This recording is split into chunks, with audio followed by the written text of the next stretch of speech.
નમસ્કાર, આપની સાથે હું છું લવલીન અને બુલેટિનની શરૂઆત મહત્વપૂર્ણ સમાચારોની સાથે કરીશું। ગુજરાતમાં છેલ્લા 2 દિવસથી ઠંડીમાં વધારો નોંધવામાં આવ્યો છે। એક જ દિવસમાં 1 થી 6 ડિગ્રી તાપમાન ઘટ્યું હોવાની વિગતો સામે આવી છે।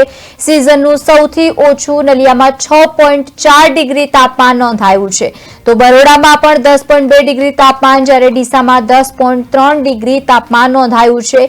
ગાંધીનગરમાં 12.7 ડિગ્રી તો અમદાવાદમાં 13.7 ડિગ્રી તાપમાન નોંધાયું છે। રાજ્યભરમાં લોકો કાશ્મીર જેવી ઠંડીનો અનુભવ કરી રહ્યા છે। તાપમાનનો પારો એક જ દિવસમાં 1 થી 6 ડિગ્રી સુધી ઘટી જતા લોકો ધ્રુજી રહ્યા છે।